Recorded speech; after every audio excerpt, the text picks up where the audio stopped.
नमस्कार दोस्तों, स्वागत है आपका इन्वेस्टिंग दर्पण की एक और वीडियो में। और इस वीडियो में हम डिस्कस करेंगे 5 स्टॉक्स के क्वार्टर वन के नंबर्स को। बात करें इनके क्वार्टर वन के नंबर्स की तो आज हमें ये 25 जुलाई को देखने को मिले। अगर हम बात करें इनमें तो कई स्टॉक्स के नंबर्स हमें बाजार ओपन था तभी देखने को मिले थे और कई स्टॉक्स के नंबर्स हमें बाजार बंद होने के बाद देखने को मिले। तो ऐसे में अगर आपने इनमें से किसी स्टॉक में इन्वेस्टमेंट कर रखा है या फ्रेश इन्वेस्टमेंट करना चाहते हैं तो आपको इनके नंबर्स के चलते इन स्टॉक्स पर नजर रख सकते हैं। बात करें पहले स्टॉक की तो मैं लॉरस लैब के बारे में बात कर रहा हूँ। बात करें लॉरस लैब की तो 25 जुलाई को 0.79% की स्टॉक में तेजी देखने को मिली है और स्टॉक की क्लोजिंग 438 रुपए पर हमें होती हुई देखने को मिली है। बात करें लॉरस लैब की तो स्टॉक रिटर्न्स के मामले में ठीक ठाक देखने को मिलता है। 5 साल के अगर मैं रिटर्न्स दिखाऊं तो 546% के धमाकेदार रिटर्न्स दे चुका है और स्टॉक अगर हम देखें तो अपने हाई से इस समय अभी भी हमें गिरावट में देखने को मिल रहा है। तो ऐसे में आप इस स्टॉक पर नजर रख सकते हैं। अब देख लेते हैं कि इसके नंबर्स हमें कैसे देखने को मिले। बने रहिएगा वीडियो में। इससे पहले चैनल पर नए हैं तो चैनल को भी सब्सक्राइब कर लें। वीडियो अच्छी लगे तो वीडियो को लाइक करना भी ना भूलें।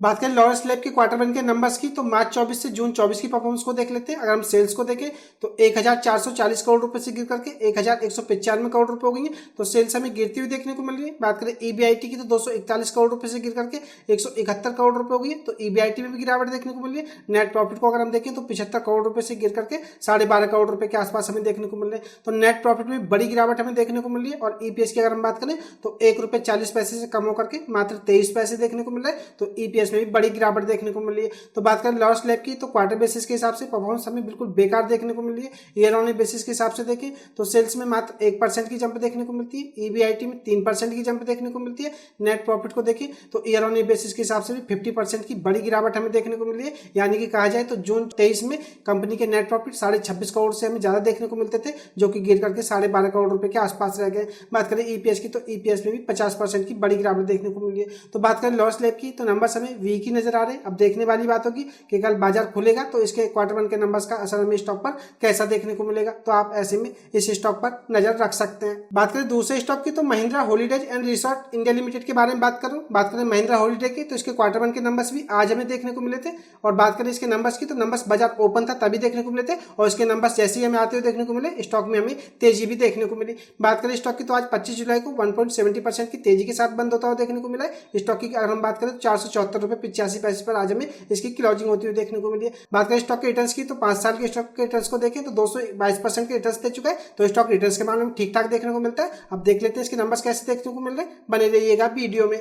बात करें महिंद्रा हॉलीडेज की, अगर हम क्वार्टर बेसिस के हिसाब से नंबर्स को देखें तो मार्च 24 से जून 24 की परफॉर्मेंस को देख लेते हैं। बात करें सेल्स की तो 800 करोड़ रुपए से गिर करके 653 करोड़ रुपए हो गई है। तो सेल्स हमें गिरती हुई देखने को मिली है। बात करें ईबीआईटी की तो 187 करोड़ से गिर करके 105 करोड़ रुपए रह गई है। तो ईबीआईटी में भी गिरावट देखने को मिली है। बात करें नेट प्रॉफिट की तो 83 करोड़ रुपए के आसपास देखने को मिलते थे। आप देखिएगा कितनी बड़ी गिरावट देखने को मिल रही है। मात्र 6 करोड़ रुपए के आसपास हमें इनके नेट प्रॉफिट इस क्वार्टर में देखने को मिल रहे हैं। तो बात करें महिंद्रा हॉलीडे की तो नेट प्रॉफिट हमें तगड़े इनके लुढ़कते हुए देखने को मिल रहे हैं। तो यह भी आपको पता होना चाहिए। और स्टॉक की अगर हम बात करें ईपीएस की तो ₹4.08 से गिर करके मात्र 19 पैसे रह गया है। तो बात करें ईपीएस की तो ईपीएस में भी गिरावट देखने को मिली है। बात करें महिंद्रा हॉलीडे की तो नंबर्स बाजार को इसके पसंद आए, इसी वजह से हमें स्टॉक में तेजी देखने को मिलती। क्योंकि बात करें ईयर ऑन बेसिस के हिसाब से तो परफॉर्मेंस हमें काफी बेटर देखने को मिल रही है। सेल्स को आप देखेंगे तो 6% की जंप देखने को मिलेगी।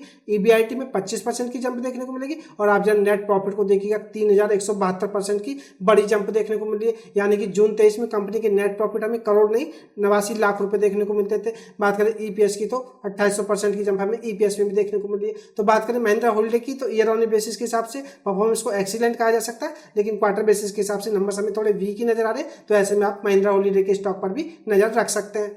बात करें तीसरे स्टॉक की तो मैं एलटी फूड्स लिमिटेड के बारे में बात करूं। बात करें इस स्टॉक की तो रिजल्ट्स के मामले में यह स्टॉक काफी धमाकेदार देखने को मिलता है। और आज हमें 25 जुलाई को इसके क्वार्टर वन के नंबर्स भी आते हुए देखने को मिले और इसके नंबर्स बाजार बंद होने के बाद देखने को मिले थे। तो फ्रेंड्स ऐसे में आप इस स्टॉक पर भी नजर रख सकते हैं। बात करें स्टॉक की तो आज 25 जुलाई को 0.46% की स्टॉक में गिरावट देखने को मिली है और स्टॉक की क्लोजिंग हमें 290 रुपए के आसपास होती हुई देखने को मिली है। बात करें स्टॉक के रिटर्न्स की तो आप देखिएगा 5 साल में स्टॉक 1351% के शानदार रिटर्न्स दे चुका है और स्टॉक हमें कंसिस्टेंट दौड़ता हुआ देखने को मिल रहा है। तो फ्रेंड्स एक अच्छा स्टॉक है, आप इस स्टॉक पर भी नजर रख सकते हैं। इसके क्वार्टर वन के नंबर्स के चलते स्टॉक में आपको कल बड़ी हलचल देखने को मिल सकती है। अब देख लेते हैं नंबर्स कैसे देखने को मिल रहे हैं। बात करें एलटी फूड की तो इसके क्वार्टर वन के नंबर्स को देख लेते हैं। मार्च 24 से जून 24 की परफॉर्मेंस को देखें तो सेल्स 2075 करोड़ रुपए से गिर करके 2071 करोड़ रुपए रह गई है, तो हमें सेल्स में मामूली सी गिरावट देखने को मिल रही है। बात करें ईबीआईटी की तो 245 करोड़ रुपए से गिर करके 241 करोड़ रुपए रह गई है, तो ईबीआईटी में मामूली सी गिरावट देखने को मिल रही है। बात करें नेट प्रॉफिट की तो 150 करोड़ रुपए से बढ़कर के 155 करोड़ रुपए हो गए,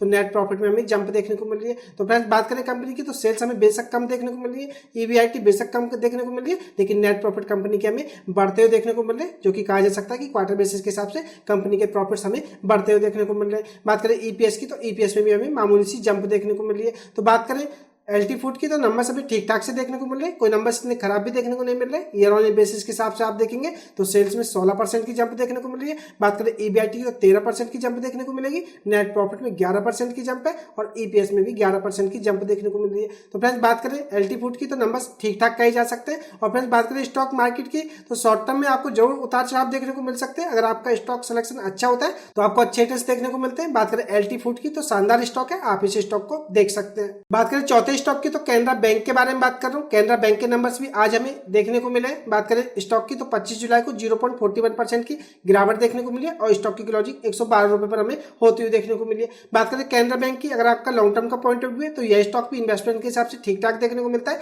5 साल के अगर मैं आपको रिटर्न दिखाऊं तो 133% के स्टॉक रिटर्न दे चुका है, जो कि अगर हम बात करें 5 साल में ठीक ठाक रिटर्न माने जाते हैं। अब देख लेते हैं इसके क्वार्टर वन के नंबर हमें कैसे देखने को मिल रहे हैं। बने रहिएगा वीडियो में। फ्रेंड्स वीडियो अच्छी लग रही हो तो वीडियो को लाइक करना ना भूलें, आपके लाइक और सब्सक्राइब से मुझे मोटिवेशन मिलता है। मैं मार्केट अपडेट और बाकी सी जानकारी की वीडियो लाता ही रहता हूँ। बात करें कैनरा बैंक के नंबर्स की तो इसके क्वार्टर वन के नंबर्स को देख लेते हैं। मार्च 24 से जून 24 की परफॉर्मेंस को अगर हम देखें तो सेल्स 29,286 करोड़ रुपए से गिर करके 29,173 करोड़ रुपए रह गई है, तो सेल्स हमें इनकी थोड़ी सी कम होती हुई देखने को मिल रही है। बात करें ईबीआईटी की तो 16,088 करोड़ रुपए से बढ़कर के 17,163 करोड़ रुपए हो गई है, तो ईबीआईटी में हमें जंप देखने को मिल रही है। बात करें नेट प्रॉफिट की तो 3,991 करोड़ रुपए से बढ़कर के 4,098 करोड़ रुपए हो गए, तो हमें नेट प्रॉफिट बढ़ते हुए देखने को मिल रहे हैं। बात करें ईपीएस की तो सेम रेशियो में हमें ईपीएस में भी जंप देखने को मिल रही है। तो बात करें कैनरा बैंक की तो क्वार्टर बेसिस के हिसाब से परफॉर्मेंस ठीक ठाक कही जा सकती है। ईयर ऑन ईयर बेसिस के हिसाब से देखें तो सेल्स में 15% की जंप देखने को मिलती है, ईबीआईटी में 19% की जंप देखने को मिलती है, नेट प्रॉफिट में 9% की जंप देखने को मिलती है। ईपीएस की अगर हम बात करें तो 9% की जंप हमें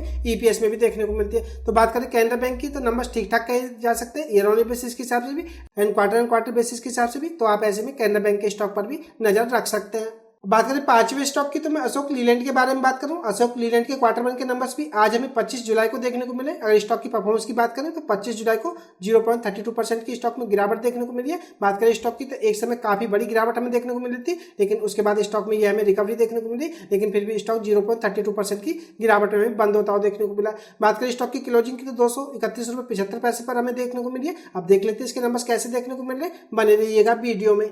बात करें अशोक लीलैंड के क्वार्टर वन के नंबर्स की तो नंबर्स देख लेते हैं। मार्च 24 से जून 24 की हमें कैसी परफॉर्मेंस देखने को मिली है। सेल्स को अगर हम देखें तो 13,578 करोड़ रुपए से गिर करके 10,724 करोड़ रुपए रह गई है, तो सेल्स में हमें बड़ी गिरावट देखने को मिल रही है। बात करें ईबीआईटी की तो 2,603 करोड़ रुपए से गिर करके 1,868 करोड़ रुपए रह गई है, तो हमें ईबीआईटी में भी गिरावट देखने को मिल रही है। नेट प्रॉफिट को देखें तो 934 करोड़ रुपए से गिर करके 551 करोड़ रुपए रह गए, तो नेट प्रॉफिट में बड़ी गिरावट देखने को मिल रही है। ईपीएस को अगर हम देखें तो सेम रेशियो में ईपीएस में भी हमें गिरावट देखने को मिल रही है। तो बात करें अशोक लीलैंड की तो क्वार्टर बेसिस के हिसाब से नंबर्स हमें वीक ही देखने को मिल रहे हैं। ईयर ऑन ईयर बेसिस के हिसाब से देखें तो सेल्स में 11% की जंप देखने को मिलती है, ईबीआईटी में 24% की जंप देखने को मिलती है। बात करें नेट प्रॉफिट की तो 6% की ईयर ऑन ईयर बेसिस के हिसाब से नेट प्रॉफिट में भी बड़ी गिरावट देखने को मिल रही है। तो बात करें अशोक लीलैंड की तो हमें एक साल में भी कंपनी के नेट प्रॉफिट गिरते हुए देखने को मिल रहे हैं, जो कि एक चिंता वाली बात कही जा सकती है। ईपीएस की बात करें तो 6% की गिरावट हमें ईपीएस में भी देखने को मिल रही है। तो बात करें अशोक लीलैंड की तो क्वार्टर बेसिस और ईयर ऑन ईयर बेसिस के हिसाब से नंबर्स को हमें ज्यादा अच्छी देखने को नहीं मिल रहे।